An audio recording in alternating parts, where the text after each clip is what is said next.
Here's some super cheap filmmaking essentials that you never knew you needed.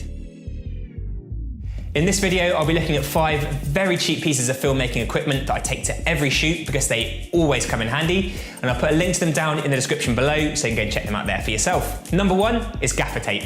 It's a strong cotton cloth tape that has so many uses when you're filming. It's got a really strong hold when you tape something down with it, but unlike other tapes, it peels off nice and easily once you're finished and doesn't leave any mess. On film sets, it's commonly used to label things as a reminder. So for example, what roll or what memory card you've got in the camera, or what filter you put in front of the lens. For me personally, I use it for many, many things. I use it to tape down electrical or audio cables when we're filming so people don't trip over them.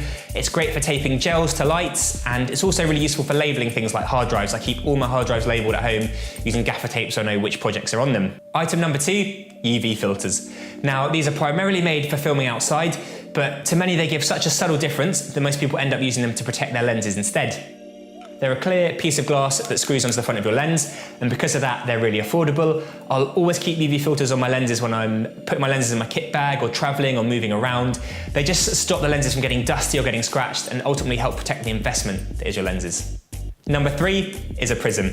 Now this is the secret weapon of many photographers and videographers. If you hold it to the edge of your lens while you're filming, it can create some really cool cinematic soft blur effects, and it can also catch light from within your scene and cast some really cool reflections and create an image that's really hard to replicate and can only really be done properly in camera.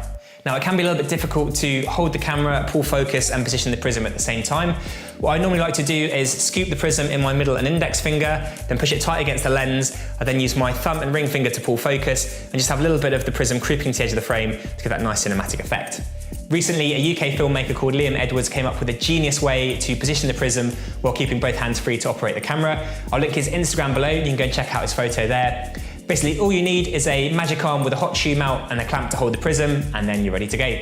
Number 4, overcovers. Now, if you do a lot of sound work, I'm sure you're familiar with these. Basically, they're sticky patches that you use to attach a lavalier microphone to your subject with. I'll do another video soon talking all about how you can use overcovers and other techniques to hide a lav mic on your subject. But overcovers are great, especially when you're filming outdoors. They come with these grey, white and black wind guards, so you can help to attach that onto your lav mics, stop that wind noise getting through. And overcovers are really useful because if you need to hide a lav mic underneath an item of clothing like a jacket or a jumper, you can use a sticky patch, attach the lav mic and then put a wind guard on top of it, and that's going to stop the clothing rustle ruining your audio. And finally, number 5 is a tabletop tripod. Now, I initially bought this because I wanted something that I could use to stand my pistol grip gimbal up on when I put it down, so I didn't have to lay it down flat every time.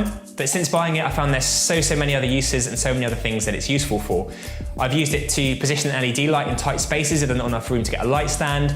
I've used it to get tabletop shots, putting my camera on top of it. I've even used it for the majority of this episode to position a shotgun mic just in front of me out of shot here, and that saved having to rig up a light stand with a boom pole on it. They're just really useful, really affordable, and a great addition to your kit bag. So there you have it, 5 cheap filmmaking essentials that you never knew you needed. There's a link to them all in the description below, so you can go and check them out there for yourself. Thank you very much for watching, and I'll see you next time.